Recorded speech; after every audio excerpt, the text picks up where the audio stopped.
is ChatGPT gonna take over the world? Is it gonna do this? Is it gonna do that? Maybe it actually will. I've been playing around with it, and it's actually it's very intelligent. It's easily the best AI I've ever seen. I don't know if you remember back in like 2014, 2015, there was like these videos where you could talk to like an AI. I forgot what it's called. It's like, man, I don't know. Let me check.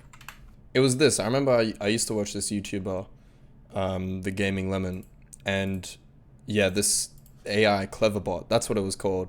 And I remember this was like kind of cool back then, 8 years ago. It's insane. But it was very limited. Like you could tell, like it was extremely limited. This is just a million. Like this is like you could actually like, it's insane. Like, okay, I'm just gonna stop talking. I'll show you. So I think this could replace Google, because Google, it basically shows you, you type in a response or you type in a question, it'll show you a bunch of different websites that might offer the answer. Even sometimes it'll give you a direct answer like 9 plus 10. You don't have to go on a website or a calculator, it just tells you. But sometimes if it's more obscure, it's not going to tell you a direct question. It can't do that. This can. You ask it a question, it'll answer. If I ask, why did the Roman Empire fall? And it just gives me an answer. There are several reasons why the economic troubles and it's quite insane. Most of the time it's right. I've tried messing around with it. If it's getting a very obscure, it might have something slightly off, but it's AI. So if you want to actually help, you can just like correct it, and I'm pretty sure it'll remember. I'm pretty sure everything that you type in, it remembers. But yeah, okay. Finally, the rise of Christianity, the decline of Roman traditional religion. So that's the reason why. I'll show you some of the conversations.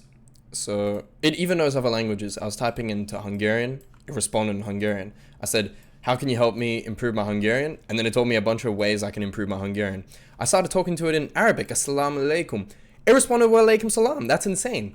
But I can't read, like I know very little Arabic, so I Google translated this, but it's basically the same thing as here. It's basically the same thing. I asked like, how can I improve my Arabic? And it's telling me reasons. I tried typing in Old Hungarian. I wanted to see the limits. It didn't understand, because Old Hungarian is not officially support, or it's a very limited supported Unicode. So it didn't understand Old Hungarian.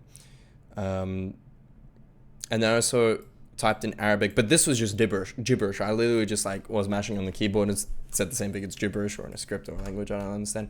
So, but it's pretty interesting. It's not just English based. You can, if you talk to it in a well-known language, I don't know what are the limits. I'm guessing probably like big languages, Chinese, Russian, all that. It all works fine.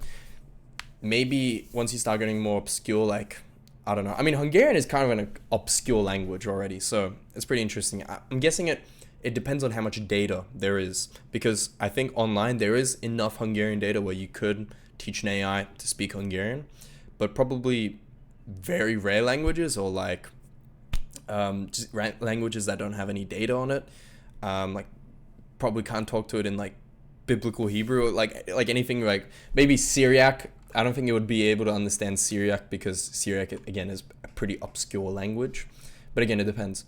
I was asking it questions about Latin. I was like, okay, why is there no articles, but there is the word article, articulus, and it explained to me. It actually got it wrong, so I said, but the word, it said like, it gave a partial explanation, but I corrected it, and then after that it actually, when I asked the question again, it gave the proper answer. It actually corrected itself live. I was asking it more subjective questions. What is the most beautiful language? Subjective quality, it's not going to actually say any opinion. Doesn't have any personal opinions.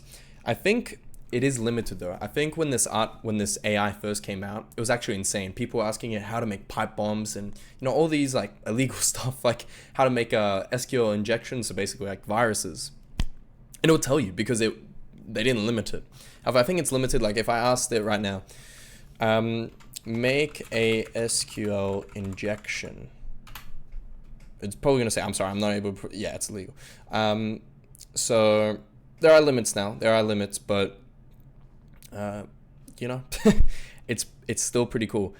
I was working on a CS50 project, and I was stuck. I'm stuck on Tiedemann.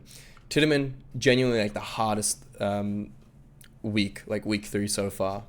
I mean, I'm sure probably week 4 and week 5 is harder, but yeah, and I was literally getting it to help me because I just didn't know what to do. And the code, it's not like you plug in it and instantly works. You kind of have to tweak it around. So with code, what I've noticed is that it understands generally. It can understand it generally, but it probably won't make a 100% foolproof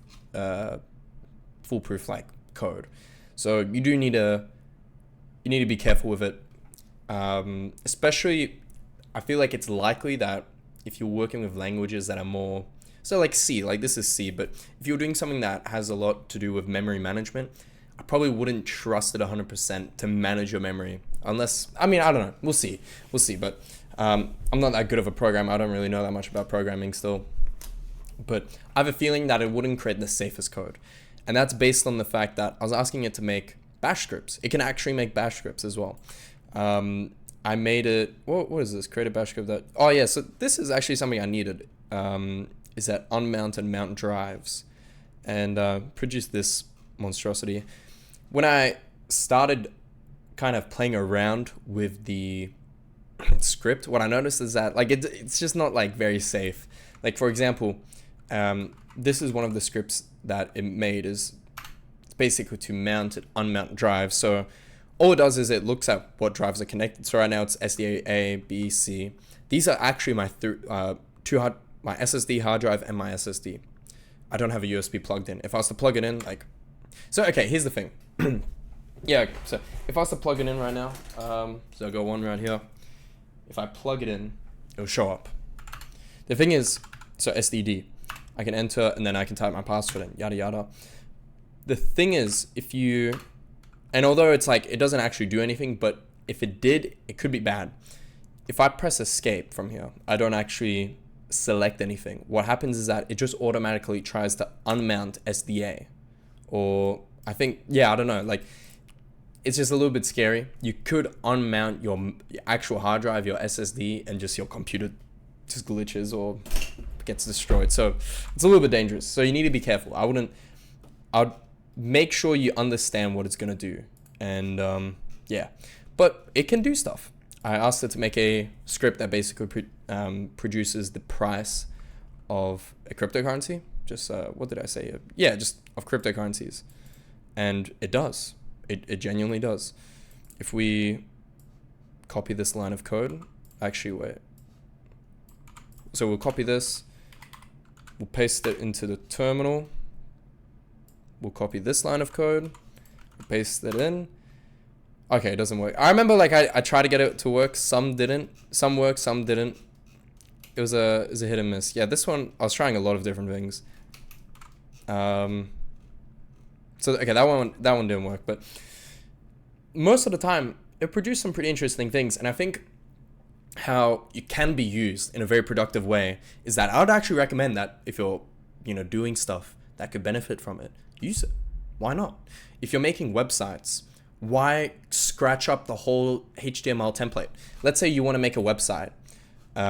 Make a website that, I don't know, make a website that that details the history of the Western Roman Empire, include images of Rome, and include CSS, HTML, and JavaScript.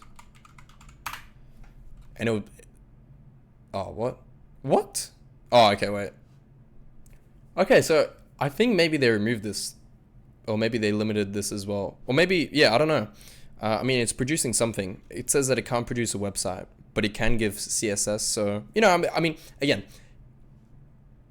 it's not like HTML is like a pretty simple language. It's kind of like barely a language, but, it's not the most complicated language in the world. But it is kind of a pain, like low key, the syntax is just kind of annoying to write out, So if this can save you time, why not? So let's actually preview this in, HTML. But damn, even the copyright. But to me, like, if it saves you time, why not use it? Why, like, a lot of people like to, even in like, yeah, okay, so it's already got like a very basic layout. Boom, I already got that. You got the CSS, put that in, probably makes it look a little bit nice. And yeah, so why not use it? I'd say, use it if you can use it. And yeah, try it out yourself. I think it's pretty interesting. I think it will definitely only improve as time goes on. And yeah, like literally most random stuff, I asked it, give me a summary of Ryan Holiday's Ego is the Enemy chapter on this, because I'm reading this book. I was looking at that chapter. I'm like, I wonder if it can produce a summary. It produces a summary. That was what the chapter was talking about. Literally anything. I will, I don't know. If you want more videos on ChatGPT, or you got some requests for something I should try out or do, please leave in the comments. It's insane. It's actually insane. And I think maybe right now, like, this is the form that's going to take. But I think what will happen in the future is that not that the website will be used, but the actual like brains of it will be implemented in different things. Let's say video games, like somehow a video game will implement this into, I don't know, the NPCs or something like that. I imagine that's how it's going to be, or I imagine that like the root of it is going to be implemented in different forms into different projects. And I'm looking forward to it. It's going to be cool. It's a little bit scary. Now we're going to get more like, oh, is AI going to take over the world? I don't think so. I think it's still very limited. Even this, it seems very cool. And you'll look up videos on people, like I saw a video of this guy made basically a very basic website, but he basically didn't do anything. In like 20 minutes, he basically coded up something that would, for me, if I was to do it by not hand, but just through researching and stuff, it'd probably take me a couple of days, because I don't even know how to do it. If you don't know how to code a website up, you can use this and already have like a okay looking website in like 20 minutes. So it's very insane. Genuinely. I look forward to seeing how this goes. And yeah, if you like this video, please like, subscribe, comment, and I'll see you guys next time. See ya.